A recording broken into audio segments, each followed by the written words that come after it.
अर्थ ज्ञान प्रदान उपनिषद ग्रंथ पाठे यत्नो परमो माभूत शिक्षा अध्याय आरभ्य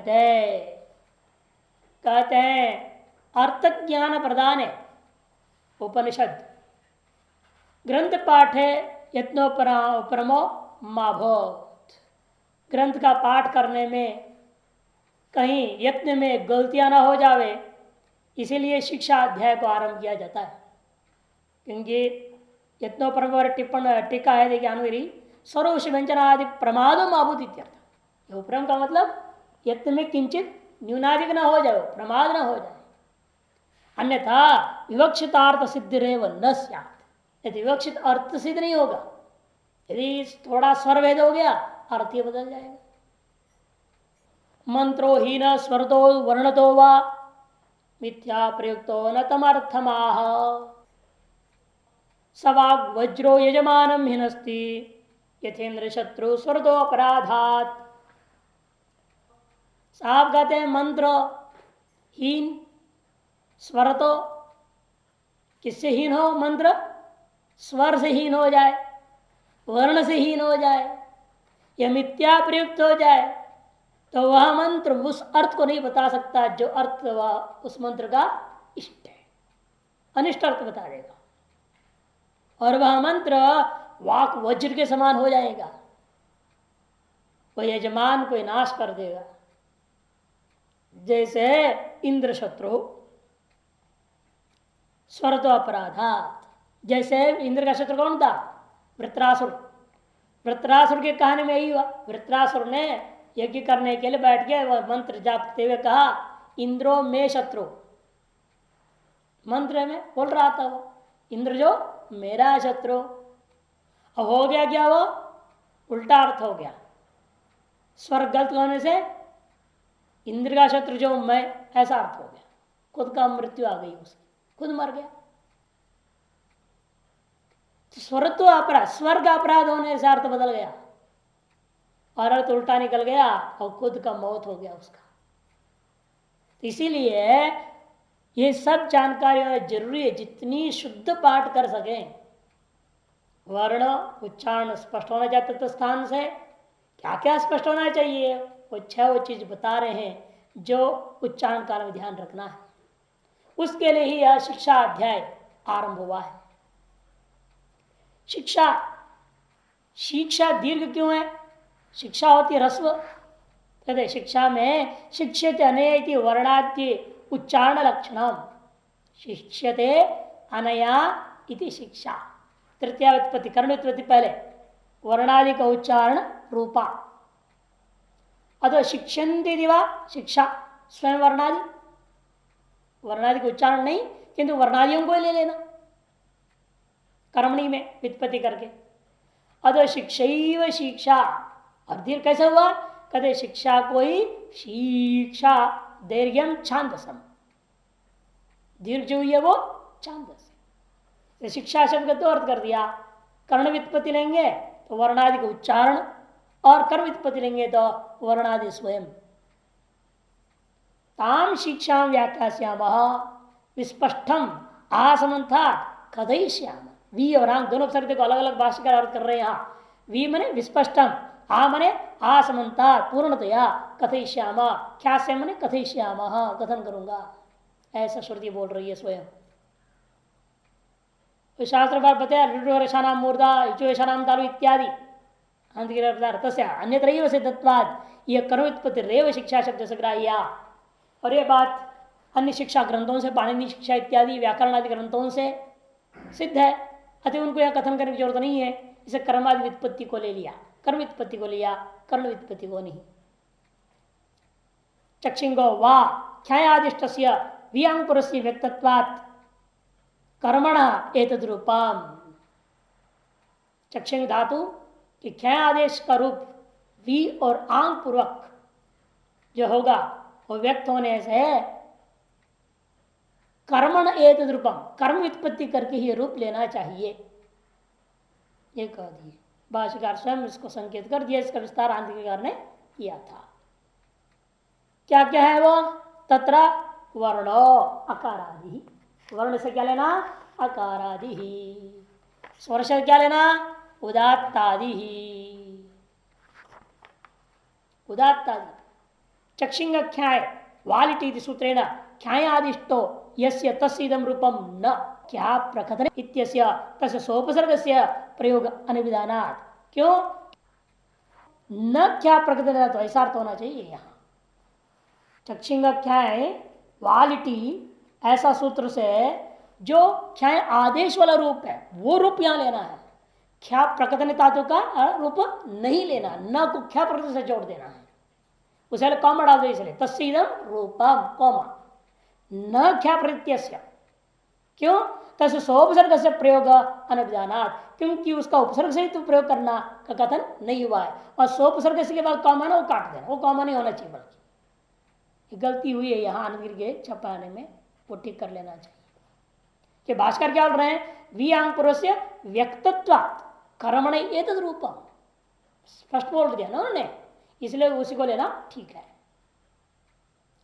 तत्र वर्णो आकारादि स्वर उदात्तादि ही, स्वर क्या लेना उदात्तादि ही।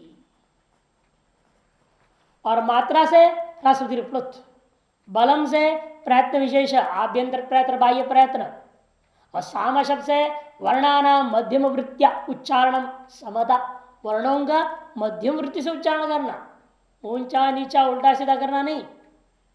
और संतान मन संतति संहिता इत्यर्थ, संहिता निरंतरता, एष ही शिक्षितव्यो अर्थः, एष ही शिक्षितव्यो अर्थ, बस इतनी ही है जो सिखाने योग्य पदार्थ, यही है शिक्षणीय विषय। शिक्षा यस्मिन् अध्याय स्वयं शिक्षा अध्याय, शिक्षा जिस अध्याय में कथन की गई है उसका नाम शिक्षा अध्याय। इत्येवं उक्तः, इत्युक्त शिक्षा अध्याय का ना वहां पर इत्येवं उक्तः मने उदित, उक्त उपसंहारे उत्तरार्थ। उक्ता और कहने से उपसंहार निकल सकता था, फिर इति अलग क्यों कहा, इत्युक्त ऐसे क्यों कह रहे हैं, ये नहीं इति कहने की क्या आवश्यकता पड़ी यहां। उस पर शिक्षा अध्याय से असमाप्तत्वात् इति शब्द प्रकारार्थे व्याचस्ते, क्योंकि शिक्षा अध्याय भी समाप्त हुआ नहीं है कि संहिताओं की जो उपनिषद है वर्णन करने वाले हैं।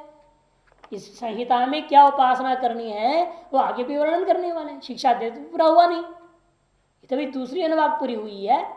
इसलिए इति का अर्थ शिक्षा अध्याय की समाप्ति अर्थ नहीं है, किंतु प्रकार इति एवं, इसलिए इति का अर्थ करते भाष्यकार ने एवं उक्त इति उपसंहार, उपसंहार भी क्यों किया, कहते उत्तरार्थ, वह भी उत्तरार्थ है।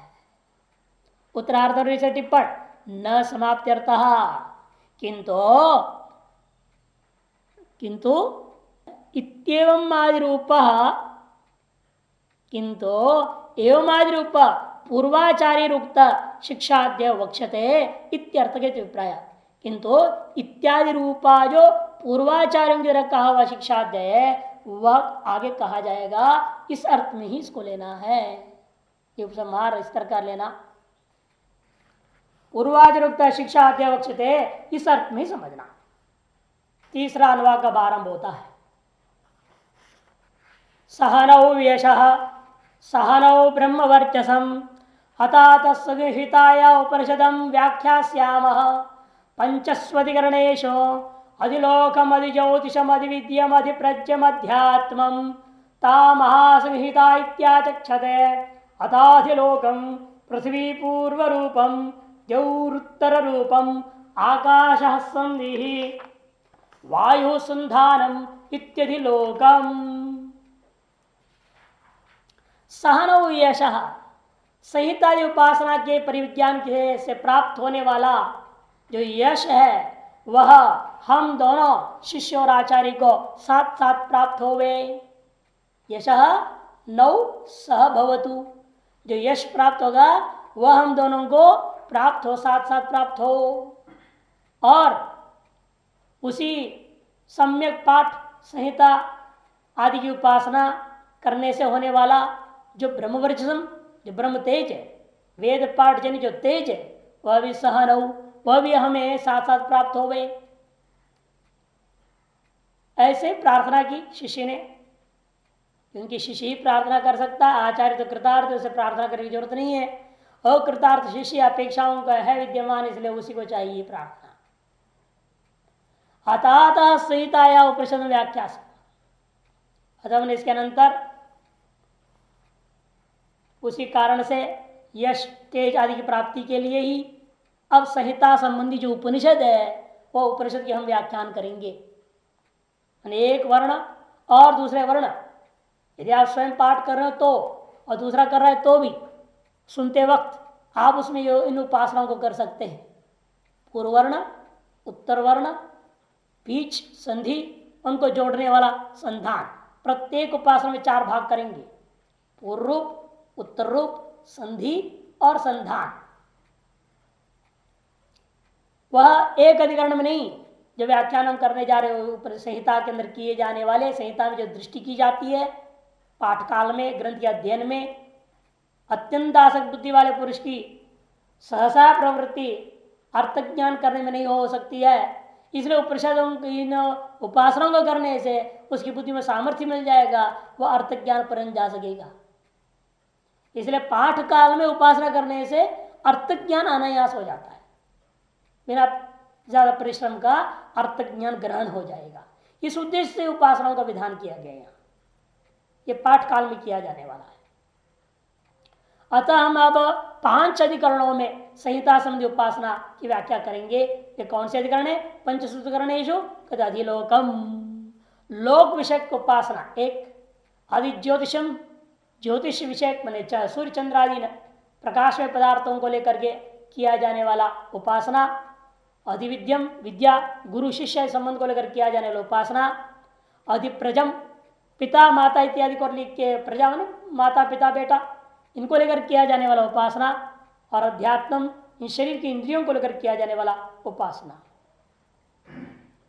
विद्वान लोग ता महासंहिता इत्यादि, इसी को महासंहिता इस नाम से भी कहते हैं। ये 5 उपासना मिलकर एक उपासना है, 5 अलग अलग नहीं, एक करने से काम नहीं चलेगा और इसी क्रम से सारे काम करने पड़ेंगे।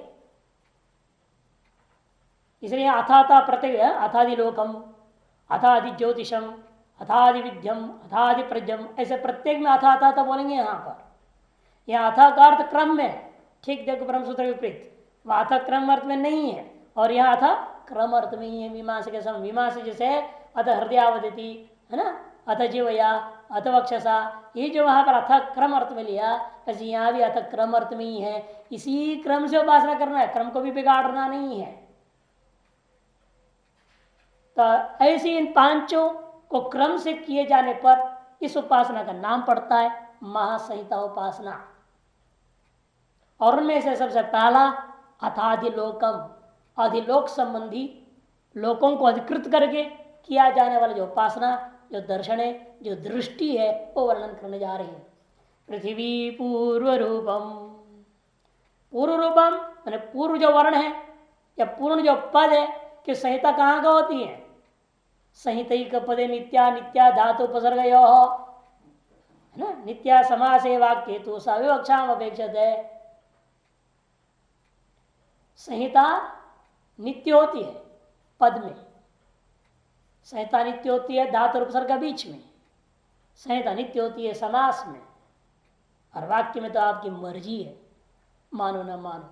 मानोगे तो संधिकारी होगा, नहीं मानेंगे तो संहिता का अधिकार में भी जो संधिकारी है वह नहीं होगा। तो इसलिए यहाँ पूर्व से हमेशा पूर्व वर्ण लेना पद के अंदर हो तो, और उपसर्ग के साथ हो तो उनको जो पूर्व उत्तर में भाग में रहेगा, समास में पूर्व पद उत्तर पद के बीच में संधि हो रही है तो वहां लेना। तो हमेशा पूर्व से ले, जो पूर्व भाग का वर्ण हो, चाहे पद हो, चाहे समास का व्यय हो, चाहे उपसर्ग आदि हो, जैसा भी हो वो पूर्व में हो गया। उसमें पृथ्वी दृष्टि करना, जब पूर्व वर्ण का उच्चारण हो रहा है ये दृष्टि करना यह पृथ्वी है, और जो उत्तर वर्ण में होगा उसे द्युलोक का दृष्टि करना। और आकाश संधि, और जो मध्य भाग है उसमें आकाश का दृष्टि करना। और दोनों के परस्पर संबंध कराने वाला कौन है? वायु संधानम, जब वायु बीच में वो चल रहा है ना, यही पृथ्वीलोक और द्व्युलोक के बीच में संबंध जोड़ने वाला है, इसलिए इसको वायु संधानमिति अधिलोकम, ये अधिलोक संबंधी उपासना है। लेकिन वहां तक जाना पड़ेगा ना, अधिलोक की समाप्ति वहां तक है ना। हम यहाँ पुण्य पाठ थोड़ी कर रहे हैं, स्वाध्याय पाठ थोड़ी कर रहे हैं, हम तो भाष्य सहित पढ़ रहे हैं, यहाँ पढ़ाई हो रही है। यानी मूल मंत्र के 33% जब शाखा की पाठ करेंगे तब अलग बात है, तो हम एक नंबर पे एक नंबर पे रुकेंगे। इसका नाम तो कृष्ण यजुर्वेद है, खिचड़ी है ना, इसमें कुछ इधर हो गया, उधर उधर आगे पीछे सब हो जाता है। लेकिन हमें जब अर्थ करना होगा, अर्थ से चिंतन हम कर रहे हैं, क्या मूल पाठ नहीं कर रहे हैं ना हम लोग। अभी क्या पाठ चल रहा है, तैतृय संहिता का पाठ नहीं पढ़ रहे हैं ना हम, तो उपनिषद के दृष्टिकोण से थोड़ा टुकड़ा टुकड़ा पढ़ेंगे, टुकड़े टुकड़े भाषा भी जाएंगे, समझेंगे। ये क्रम से ना कोई दोष नहीं लगता है ऐसे स्वाध्याय में। हाँ, जब मूल पाठ करेंगे केवल उपनिषद का, तब दोष लगेगा, तब नहीं रुक सकते आप इस तरह से बीच में। अब तो पढ़ाने वाले के आचार्य की अपनी सुविधा के हिसाब से तोड़ेगा, आधा मंत्र बोलेगा, आधा मंत्र बोलेगा, उसका उच्चारण करके उसका अपनी अर्थ बताएंगे जहां जितनी जरूरत है। भाष्य अधुना संहिता उपनिषद उच्चते है, अब संहिता से संबंधित उपासना कही जाती है।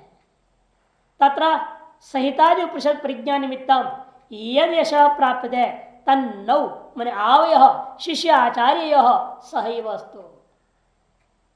तत्र इस संबंध में उस संहिता संबंधी उपासना, संहिताद्युपनिषद परिज्ञान संहितादि संबंधी जो उपासना है, उस उपासना के परिज्ञान निमित्तम, उस उपासना के परिज्ञान के कारण से जो यत यश प्राप्त है, जो यश हमें प्राप्त होने वाला है, वह तत् नौ मन आवय हम दोनों कौन दोनों कहे शिष्य आचार्य, शिष्य और आचार्य दोनों को सही वस्तु साथ साथ प्राप्त हो गए। क्योंकि जब वेद पाठ पढ़ते हैं तभी यश की कामना है वहां पर, इसका मतलब यश की कामना को रख करके वेद पाठ करते हैं। जितनी बढ़िया हम पाठ करेंगे उतना हमारा नाम दुनिया में होगा। आज भी लोग ऐसे ही पंडित लोग जब अभ्यास करते हैं, बढ़िया से बढ़िया उच्चारण करने की कोशिश करेगा, सीखेगा आदमी, जहां भी जाए लोग सुने हाँ ये पंडित बढ़िया वेद पाठ करना, खुश हो जाएंगे लोग। बुलंद आवाज होनी चाहिए, मंद मंद आवाज रोते रहे, वो उच्चारण मुंह से निकल नहीं रहा ठीक से, क्या फायदा। लोग इसलिए घोटते हैं माल, अनेक चीजें। और शाम गान करो देखो घी पीते, नहीं तो गा ही नहीं पाए। तो ये सब चीजें होती हैं, सब साधन लोगों को पास मालूम है, शिक्षा परंपरा जो प्राप्त करता है उसको देते हैं लोग, बताते हैं, नहीं तो नहीं होता। तो जो यश प्राप्त होगा वह हम दोनों को बराबर हो गए।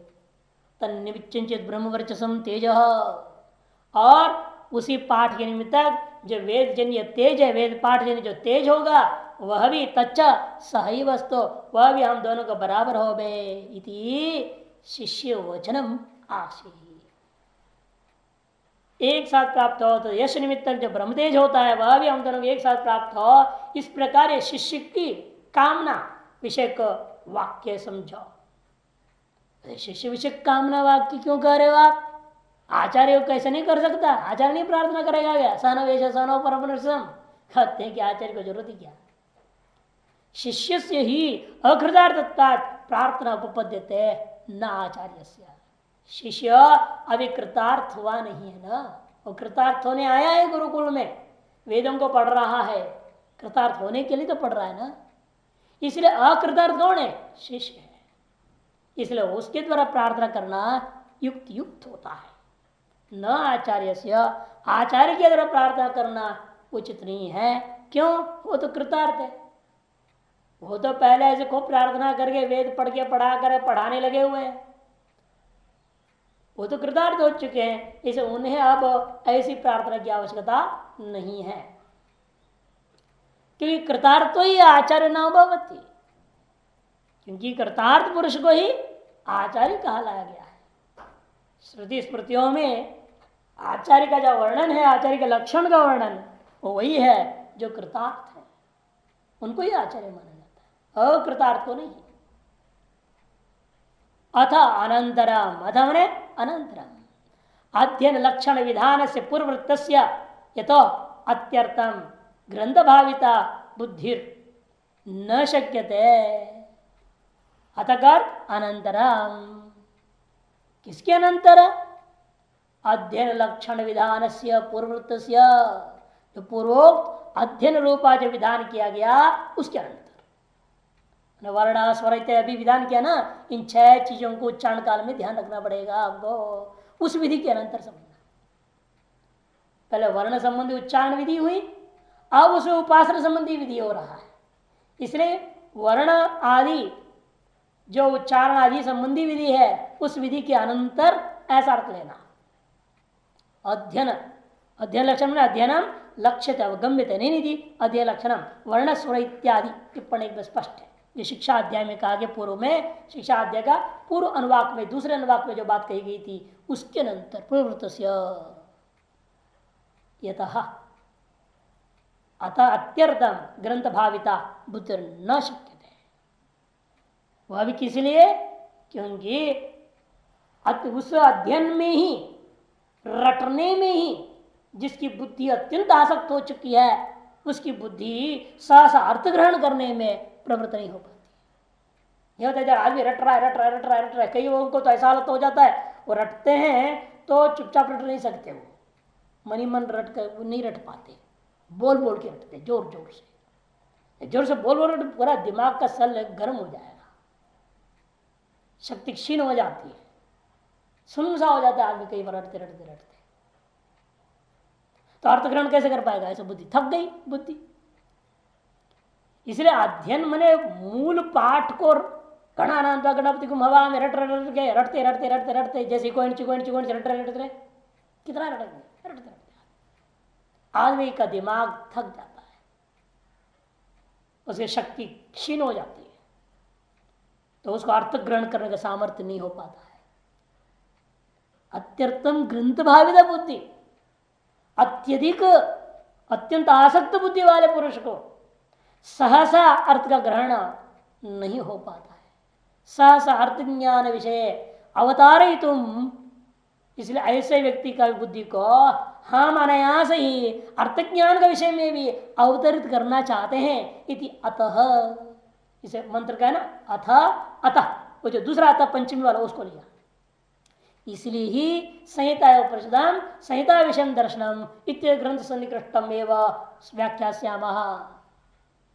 इसे संहिता विषय जो उपनिषद है, उन्हें संहिता विषय जो दर्शन है, इति तद ग्रंथ सन्निकृष्टम एवं व्याख्यास्यामः। क्योंकि आगे बोलूंगा, अरे आगे कब बोलेंगे आप? ये तो अनंतर ही है ना, कोई जाति तो है नहीं, दो पंक्ति के बाद शुरू हो रहा है।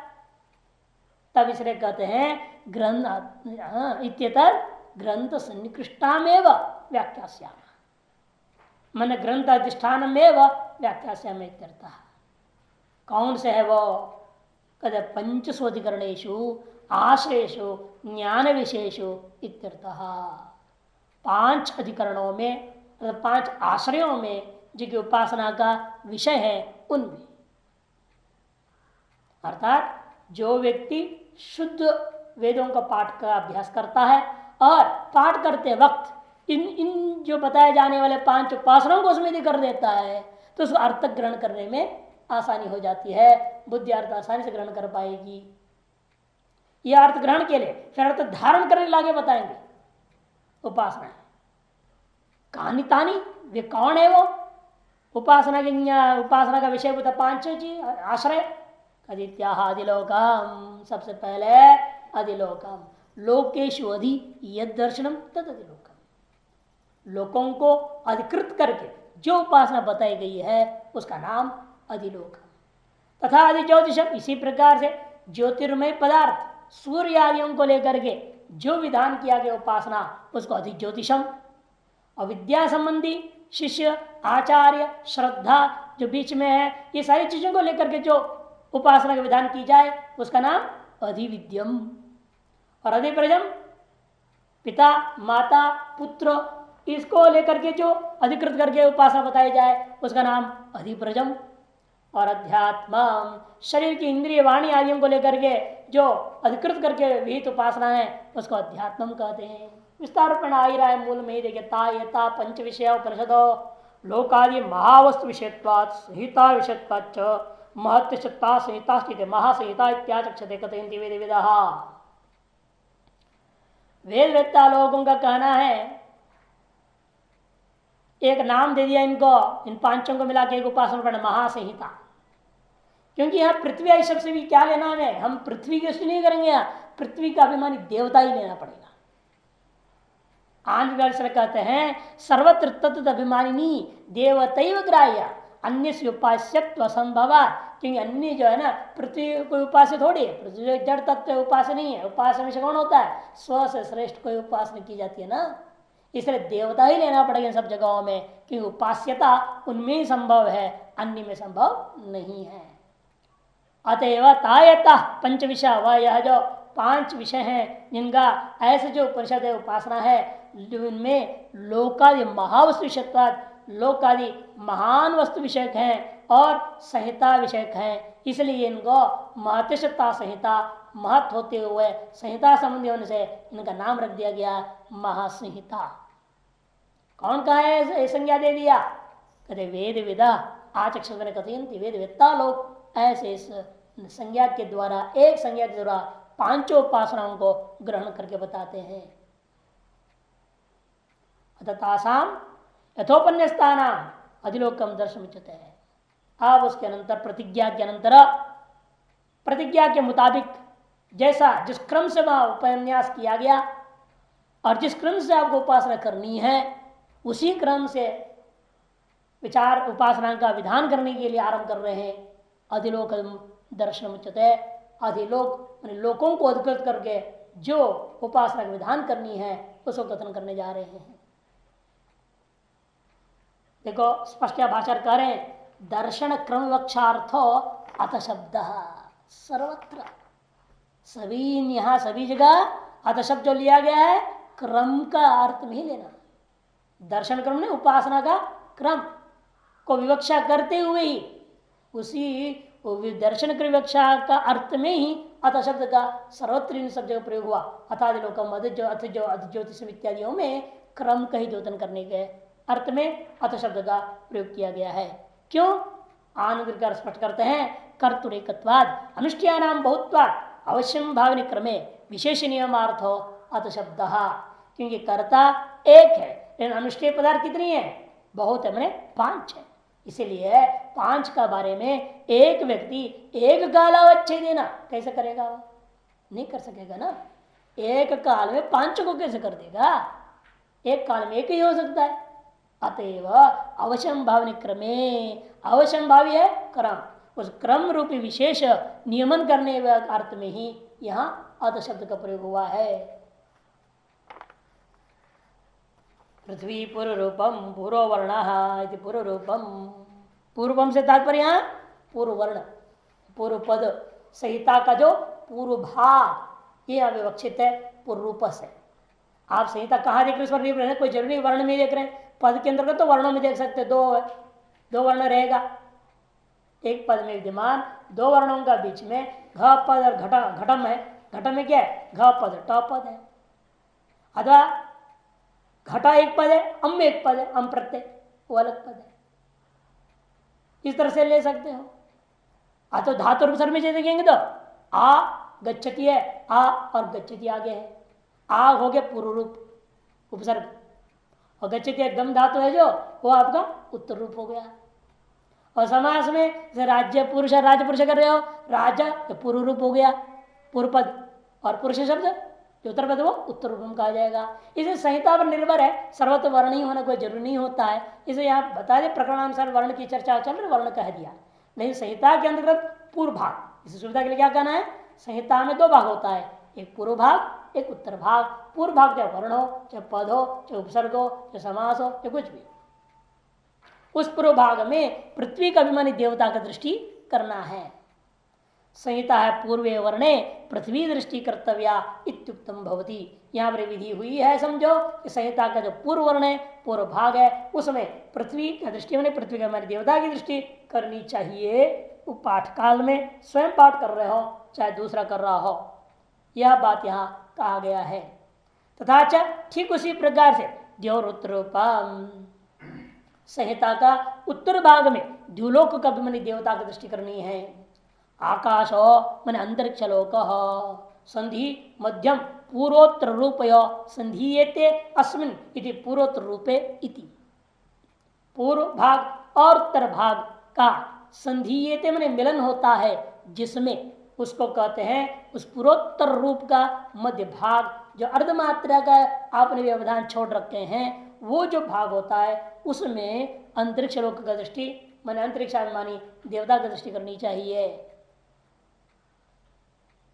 वायु संधानम, वायु का अभिमानी देवता की दृष्टि संधान में करनी है। संधीयते अनेन, दोनों में एक भी संधि शब्द क्या है? की प्रत्यांत है और संधानम लुट प्रत्यांत है। उपसर्ग धा धातु ना, आदन धातु की प्रत्यय हुआ, उपसर्ग घो की है ना, उपसर्ग पूर्व में रहते हुए घू संचय दादा गदा घू संचय धातु की प्रत्यय हुआ तो संधि हो गया।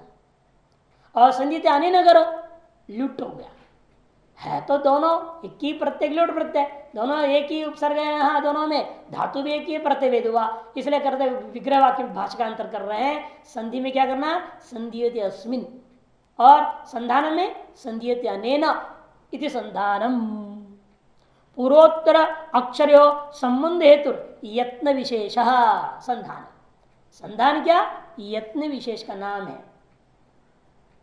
पूर्वोत्तर वर्णों का अक्षरों का संबंध कारणीभूता जो यत्न विशेष है उसका संधान से लेना, और संधि पूर्वोत्तर का जो मध्य वस्तु है उसको ग्रहण करना, ये अंतर है दोनों में। उस संधान में क्या करना है? वायु का अभिमानी देवता की दृष्टि करना, इत्यादि लोकनम दर्शनम उक्तम। इसे अधिलोकों को अधिकृत करके जो उपासना है वह उपासना कह दिया गया है। और अब आगे की उपासना आरंभ कर रहे हैं। अथादित ज्योतिषम अग्नि पूर्व रूपम आदित्य उत्तर रूपम आपः संधि वैद्युत संधानम इत्यादि ज्योतिषम अथादि विद्यम आचार्य पूर्व रूपम अंतेवास्युत्तर रूपम विद्या संधि प्रवचन संधानम इत्यादि विद्यम अथादि प्रजम माता पूर्व रूपम पितोत्तर रूपम प्रजा संधि प्रजनन संधानम इत्यादि प्रजम अथाध्यात्म अदराहनो पूर्व रूपम उत्तराहनुरुत्तर रूपम वाक् संधि जिह्वा संधानम इत्यध्यात्मम इति मा महासंहिताः एवं एता महासंहिता व्याख्याता वेद संधीयते प्रजया पशुभिः ब्रह्मवर्चसेनान्नाद्येन स्वर्गेण लोकेन। यदि भाष्यकार ने फल अलग बताया, मंत्र अलग फल बता रहा है, विचार करेंगे। अतः ज्योतिषम, ज्योतिर्मय पदार्थ को अधिकृत करके जो उपासना है, पूर्व भाग में अग्नि देवता की दृष्टि करना, उत्तर भाग में आदित्य अभिमानी देवता की दृष्टि करना, और संधि में जल अभिमानी देवता वरुण का दृष्टि करना, संधानम में विद्युत अभिमानी देवता का दृष्टि करना, यदि ज्योतिष हुआ। और अधिविद्यम में पूर्व भाग में आचार्य की दृष्टि, उत्तर भाग में शिष्य का दृष्टि, बीच में विद्या का दृष्टि, और जो संधि संधान है जोड़ने का साधन है उसे प्रवचन का दृष्टि। आचार्य का कथन और शिष्य का श्रवण रूपा प्रवचन की दृष्टि करना है। उस प्रवचन का अभिमानी देवता विद्या के अभिमानी देवता, प्रवचन का अभिमानी देवता, आचार्यों के अभिमानी देवता, शिष्यों के अभिमानी देवता, ये सब के भी देवता हैं। अथादि प्रजा माता पूर्व रूपम, पूर्व भाग में माता की दृष्टि, मातृत्व का दृष्टि, उत्तर भाग में पितृत्व का दृष्टि, संधि में प्रजा की दृष्टि, मध्य भाग में और जोड़ने का साधन में प्रजनन का दृष्टि करना है। यदि प्रज्ञ ऋतुकाल में भार्या के साथ अभिगमन रूपा जो पति और पत्नी का मैथुन है उसको प्रजनन कहते हैं, वह दृष्टि करना है संधान में। इत्यादि प्रजा और अध्यात्म में अधराहनुर पूर्व रूपम उत्तराहनुरुत्तर रूपम, जो प्रथम वर्ण है, जब पिछला पूर्व भाग है से नीचे के हनु का दृष्टि करें, और उत्तर भाग में उत्तर ऊपर के हनु का दृष्टि करें, और वाक् संधि वाणी संधि है और वाणी जिस पर रहकर सवार होकर बोलती है वह जिह्वा ही दोनों के संबंध को कराने वाली है। यह अध्यात्म संबंधी उपासना हुआ। यहाँ पर भी मानी अग्रहनु का अभिमानी देवता, उत्तराहनु का अभिमानी देवता, वाघ इंद्री का अभिमानी देवता, जिह्वा रूपी गोलक का अभिमानी देवता। इमाम महासंहिता, बस इन्हीं 5 उपासनाओं को मिला करके नाम है। इस प्रकार ये महासंहिताएं हैं जो पूर्व में बताया के अनुसार ब्रह्मवेत्ता लोगों का कहना है। एवं एता महासंहिता व्याख्याता वेदा, जो कोई उपासक इस प्रकार व्याख्या की गई इन महासंहिताओं की उपासना करता है, वह व्यक्ति प्रजया संतान से, पशु भी पशुओं से, ब्रह्मवर्चसेन ब्रह्म तेज से, अन्ना आद्येन खाने योग्य, अन्नाद्येन खाने योग्य अन्न के द्वारा, स्वर्गीय च लोकेन स्वर्गलोक से भी संबंध प्राप्त कर लेता है। संधीयते संबंध प्राप्त कर लेता है। ये दृष्टादृष्ट फल बता दिया। और वह कहा भाष्यकार ने अर्थ ज्ञान ग्रहण करने में बुद्धि को उतारने के लिए उपासना है। और यहाँ तो अलग फल बता रहे हैं, अलग अलग तो भिन्न भिन्न परस्पर विरुद्ध हो गया ना। भाष्यकार कुछ बोल रहे हैं, श्रुति कुछ और बोल रही है, श्रुति विरुद्ध भाष्य हो जाएगा वो, है कि नहीं। तब सिद्धांत यहाँ अनुनिर्कार कहते हैं घबराओ मत। भाष्यकार ने जो कहा है निष्काम व्यक्ति के लिए है, और ये जो बताई गई है श्रुति में फल वह सकाम व्यक्ति के लिए। श्रुति हमेशा जो फल बता रही है वह फल की कामना करके जो बताए उपासना करेगा उस व्यक्ति को वही फल मिलेगा। और जो श्रुति बताती है उस फल की कामना नहीं करता हूं और उपासना कर देता हूं तो अंतरंग श्रुति द्वारा अर्थ ज्ञान प्राप्ति होगी। यह निष्काम पुरुष का फल को भाष्यकार ने बता दिया, और सकाम पुरुष को प्राप्त होने वाले फलों को वहां स्वयं श्रुति ने वर्णन किया है। इसलिए यहां से यहां तक लगभग भाष्य है नहीं, सिद्धांत में ले रहे इति इमा इत्युक्ता उपप्रदर्श्यन्ते इति इमा महासंहिता, उक्त पंच उपनिषदों को ही उपासनाओं को ही दिखाते हुए कहा इति इमा, बस यही है ये जो 5 हमने बताया उन्हीं का नाम है महासंहिता। यह कशिदेव मेता महासंहिता व्याख्याता, जो कोई पुरुष इस प्रकार जिस प्रकार कथन किया गया है कि 5 उपासनाओं का रूपा समुदाय से विशिष्ट एक उपासना महासंहिता उपासना, उसको वेद उपासते उसकी उपासना करता है। वेद यदि उपासना से विज्ञान अधिकार, या वेद से केवल जानने से नहीं चलेगा, उपासना पर्यंत लेनी पड़ेगी, क्योंकि विज्ञान का अधिकार है यहाँ पर, उपासना का ही प्रकरण ही है। इसीलिए उसके अनुसार वेद शब्द का अर्थ उपासना करनी पड़ेगी। इति प्राचीन योग्य उपास्व इति वचना, ये कैसे ज्ञापन हुआ? क्योंकि इसी तैतृय परिषद का इसी शिक्षा अध्याय का अंतिम अनुवाक, छठा अनुवाक में, छठा अनुवाक क्या है? इस शिक्षा अध्याय का अंतिम अनुवाक है। उस अनुवाक में जाकर के आपको कहेंगे प्राचीन योग्य उपास्व इति प्राचीन योग्य उपास्व, इस शिक्षा अध्याय का अंतिम शब्दावली है ये। छठे अनुवाक का 32 पृष्ठ में है। छठे अनुवाक का अंतिम वाक्य देखिए, इति प्राचीन योगापास्वा। अध्याय की समाप्ति में से कहा है ना, इस ज्ञापन होता है पूरा उपासना प्रकरण है ये, अतएव वेद का अर्थ उपासना करना ही उचित होता है इति वचनात्। और उपासना क्या चीज है भाई? उपासना यथाशास्त्र तुल्य प्रत्यसंतिर असंकीर्णाच अतत् प्रत्यय ही शास्त्रोक्त आलंबन विषयाच। कहते हैं उपासना क्या चीज है? तो यथाशास्त्र तुल्य प्रत्यय संतति, शास्त्र में जैसे बताया गया वैसे तुल्य प्रत्यय संतति, एकाकार ज्ञान की आवृत्ति लगातार करना, एक विषय का ज्ञान का निरंतर प्रवाह होनी चाहिए, उसका नाम उपासना। और वह विषय भी शास्त्रोक्त होना चाहिए, शास्त्रोक्त आलम्बन विषय नहीं, अन्य अन्य विषयों के बीच में घुसाना भी नहीं है, अन्य विषय का निरंतर चलाना भी नहीं है। इसे कहते हैं असंकीर्णाच अतत् प्रत्यय। अतत् प्रत्यय मैंने एक जिस विषय को आप ध्यान कर रहे हो उसे भिन्न विषय के चिंतन बीच में घुसना नहीं चाहिए। अतत् प्रत्यय के द्वारा असंकीर्ण है, ऐसा जो शास्त्रोक्त कोई आधारित विषय को आधारित कर लिया और चिंतन करता है जो, उसका नाम उपासना है। प्रसिद्ध उपासना शब्दार्थ लोके गुरु उपासते राजान उपासते थी। प्रसिद्ध है उपासना शब्द का अर्थ लोक में भी गुरु उपासते, मैंने एकमात्र गुरु के बारे में चिंतन, और कोई देवी देवता का पूजा पाठ भी नहीं, कुछ भी नहीं, कोई लेन देन नहीं, गुरु ही सब कुछ ऐसे मान के चलने वाला। ऐसे भी देखने को मिला राजन उपासते, राजा की उपासना करता है, निरंतर राजा की सेवा में चिंतन, उसी का सब कुछ उसी के लिए जीवन अर्पण कर दिया, गुरु के लिए जीवन अर्पण कर दिया और कुछ नहीं सोचता है, केवल गुरु के बारे में सोचता है और गुरु ने जो कहा करने में लगता है। इधर राजा के बारे में सोचता है, राजा जो तो वही करता है और किसके कुछ नहीं सुनता, उसे राजा ने उपास होते हैं। लोक व्यवहार होता है ऐसे, निरंतर एक चिंतन, एक के बारे में चिंतन लगातार करना और उसे बीच में दूसरे के व्यवधान ना होना, और जिसका चिंतन कर रहा है वह शास्त्र विहित होनी चाहिए। ये तीन मुख्य यहां नियम होता है उपासना में। उन नियम के आधार पर नियमों को हम लोक में भी देख रहे हैं, वैसे ही आप इस शास्त्र में भी समझ लीजिएगा। यो ही गुरुवादीन संततम उपचरदी स उपासित्युच्यते, के लोक में क्या प्रसिद्धि हुई और स्पष्ट कर, क्योंकि जो पुरुष गुरुवाद की सतत सेवा करता है उसी को ऐसा कहा जाता है गुरु उपासते इत्यादि। तद्वत यहां भी समझ लीजिए, सच फलम आपनोति इति उपासनस्य।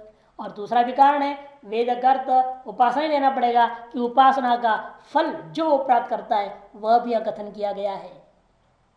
अतो अत्रापि यह एवं वेद संदीयते, जैसे लोक में आप देखा जो जिसकी सेवा करे उसको उससे मेवा मिलेगा ना, राजा की सेवा करो राजा को मेवा देता है, गुरु की सेवा करो गुरु से मेवा मिलेगी। उसी पर यहां पर भी है, तो अतरा भी ठीक उसी प्रकार यहां पर भी ये एवं वेद, जो कभी ऐसी उपासना करता है संधीयत प्रजादि भी, प्रजादि स्वर्गांत पर्यंत स्वर्गांत ही प्रजादि फलानी आपनोति इत्यर्थ, प्रजादि जो फल स्वर्ग पर्यंत फल बताया गया उन सबको प्राप्त करता है, ये इसका अर्थ है। आनंद निर्कार भाष्य और श्रुति के विरोध को देखो समाधान कैसे कर रहे हैं। फल कामिना अनुष्ठीयमानम सहितोपासनम कामित फलाय भवति, देखो कह दिया ना, फल की कामना से अनुष्ठान किए जाने वाले संहिताओं की उपासना कामित फलाय भवति, उससे जो कामित फल है जो श्रुति में कहा गया उस फल की कामना करेगा तो वो फल उसको मिलेगा। फल अनभिसंधिना तो अनुष्ठीयमानम ब्रह्म विद्यार्थम भवति, देखो, और जो फल का अभिसंधि मैंने चिंतन वर्णन या संकल्प के बिना यदि उपासना कर देता है तो वह फल क्या होगा उसका, तब ब्रह्म विद्या का प्राप्ति में सुविधा हो जाएगी, ब्रह्म विद्या के लिए हो जाएगा उपासना, ये इसका मुख्य है, यदि कोई विरोध नहीं है।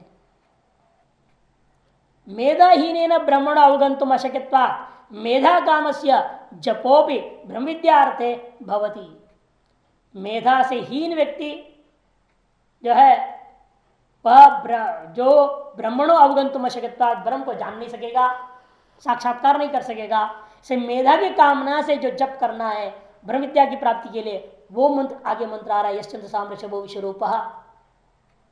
और श्री विहीन सत्वशुद्ध्यर्थम यागादि अनुष्ठान नशकते, और धन नहीं हो तो अंतकरण शुद्धि के लिए जो यागे न दाने न बोला ना, यज्ञ न दाने तपसा नाशिके ना, यज्ञ दान कैसे करेगा धन के बिना, अंतकरण शुद्धि कैसे होगी, यज्ञ दान केवल अंतकरण शुद्धि नहीं होगी, और यज्ञ दान करने के लिए धन चाहिए, और धन की कामना से जब करेगा तो अनुष्ठातुम न शक्यते। श्री काम से होमो भी परंपरा ब्रह्म विद्या उपयोगी थी महत् तात्पर्य विद्या सन्निधि समामनाता नाम सर्वत्र द्रष्टव्यम, ब्रह्म विद्या के उपयोगी है, अतः महान तात्पर्य को ध्यान में रखते हुए विद्या के सन्निधि में पठित सर्वत्र इस तरह से आप समझ लेना चाहिए, उसको ब्रह्म विद्या के उपयोगी किन प्रकार ने जोड़ देना चाहिए। यहाँ श्री की कामना से जो करना चाहिए होम, और होम का भी आगे वर्णन करने जा रहे हैं। यश्छंदसाम ऋषभो विश्वरूपः छंदोभ्योऽध्यमृता संबभूव समेन्द्र मेधया स्पृणोतो अमृतस्य देवधारणो भूयासं शरीरं मे विचर्षणं जिह्वा मे मधुमत्तमा कर्णाभ्यां भूरि विश्वं ब्रह्मणः कोशोऽसि मेधया पीतः श्रुतम में गोपाया।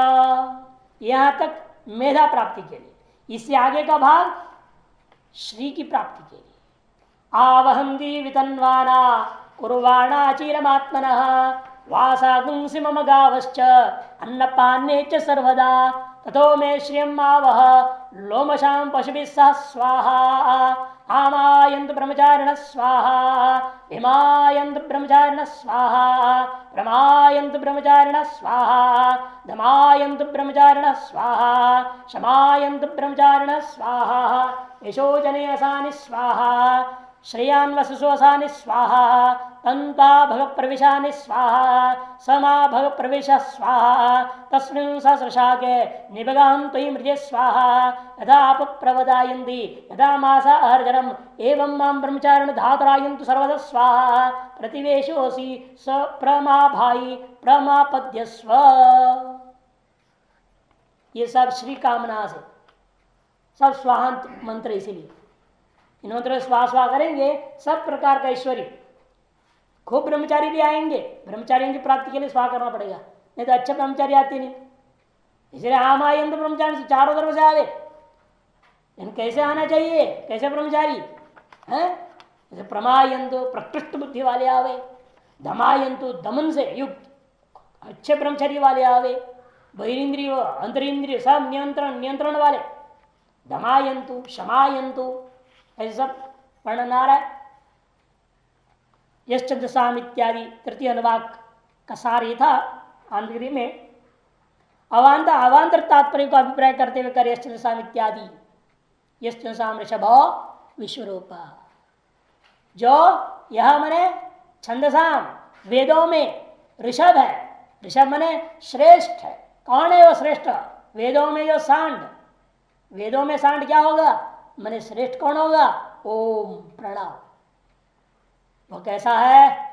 ऋषभ है और विश्वरूप, संपूर्ण वाणी में व्याप्त होने के कारण से वह सर्वरूप है, क्योंकि ओम का एकमात्र अ वही संपूर्ण वाणी में, संपूर्ण वांग में, शब्द में, इस संसार में व्याप्त है। अकारो वही सर्वावाक, इसलिए कहा है ना ओम का जो अमात्रा है वही क्या है? अकारो वही सर्वावाक, संपूर्ण वांग में शब्द राशि में व्याप्त है। अतएव उसको विश्वरूप कहते हैं, जो वेदों का श्रेष्ठ तत्व, वेदों का जो श्रेष्ठतम सारतम तत्व है वह प्रणव ही सर्वरूप है। छंदोभ्यो अध्यमृतात् संभुवा, और वेद रूप अमृत से प्रधान रूप है प्रादुर्भूत वही ओम हुआ है। सम इंद्रो मेधया स्पृणतो, वह ओंकार संपूर्ण कामनाओं का स्वामी होने से वही इंद्र है, वही परमेश्वर है। वह मे मने मुझे, मेधया स्पृणो तो मां मने माम, मुझको अर्थात मेरे को मेरी मेधा से रूप मेधा द्वारा प्रसन्न या सबल कर दे। अमृत से देवधारणो भूयासम, हे देव, हे प्रणव रूपी देवता, मैं अमृतत्व के कारणीभूत जो ब्रह्म ज्ञान का धारण करने वाले हो जाऊं। धारणो भूयासम शरीरम में विचर्षणम, और मेरा शरीर भी ब्रह्म ज्ञान को धारण करने योग्य हो जावे। जिह्वा में मधुमत्मा, और मेरी जिह्वा अतिशय रूपेण मधुर भाषणी हो जावे, मीठे मीठे बोलने वाला मैं हो जाऊं। कभी कोई कड़वी बात ना कहूं किसी से, है बड़ा मुश्किल है व्यवहार जो है ये। कर्णाभ्याम भूरि विश्राम, मैं कानों से अधिक मात्रा में खूब यही उपनिषदों को ही, वेदों को, वेदों का जो रहस्यभूत हिस्सा है उपनिषद है, गुह्यतम शास्त्र है, ब्रह्म ज्ञान है, उसको मैं खूब सुनने वाला हो जाऊं। हे प्रणव रूपी भगवान, ब्रह्मण कोशोसी मेध्यापीता, हे प्रणव तो ब्रह्म का कोश है, क्योंकि आप ही, क्योंकि आप में ही ब्रह्म की उपलब्धि होती, मैंने आप ही सर्वश्रेष्ठ साधन है ना। ओम इत्येतदालंबनम परम, ओम इत्येतदालंबनम श्रेष्ठम, ये तो कहा है ना, कहा कठोपनिषद में। ओम से बढ़कर कोई और उस परब्रह्म या अपर ब्रह्म प्राप्ति का आलंबन नहीं हो सकता। मुंडक में भी समझाया, प्रश्न में भी समझाया, सब कुछ ओम के द्वारा ही प्राप्ति होती है। ब्रह्मण कोशोसी, कोश मने म्यान, म्यान के समान म्यान, जैसे तलवार को ढकता कौन है? म्यान ही तो ढकता है ना। म्यान के अंदर तलवार को रखा जाता है, तो तलवार जैसे म्यान से ढका हुआ है, उसी प्रकार से आप ओम के द्वारा ब्रह्म ढका हुआ के समय ढका हुआ है, इसलिए आप ही ओम रूपी ढक्कन से ही हमें उठाने पर क्या होगा, अर्थात उसका प्रयोग करने पर ही हमें ब्रह्म का अनुभव में आना संभव होता है। मेधया पिहिता ब्रह्मणा कोशोसी, और तो लौकिक बुद्धि से ढका हुआ है। मेधया पीतिया, मेधा शब्द का अर्थ लौकिक बुद्धि, वहां मेधे शब्द शास्त्र ब्रह्मज्ञान। समेंद्र मेधया स्मरण तुम्हें मेधे आया था ना पहले, वहां मेधया जो आया है उसका अर्थ ब्रह्म ज्ञान, और यहां मेधे का अर्थ लौकिक ज्ञान। आप लौकिक बुद्धि से ढका हुआ है, इसलिए आश्रुतम में गोपाय, सामान्य बुद्धि वाले पुरुष को तेरे तत्व ज्ञान इसलिए नहीं हो रहा है ना, अतः मेरे जैसे सामान्य बुद्धि वालों के लिए आप ऐसी कृपा करें कि मेरे द्वारा सुने हुए आत्मविज्ञान आदि जो है ये सारी चीजें सम्यक प्रकार से गुपु रक्षणे गोपाया मैंने रक्षा हो वे, रक्षा करो। मेरा पढ़ा हुआ सारा शास्त्र मैं भूल ना जाऊं और मैं सदा सदा मेरे हृदय में बना रहे, ऐसे आप हमारी पढ़े हुए विद्याओं का रक्षा करें।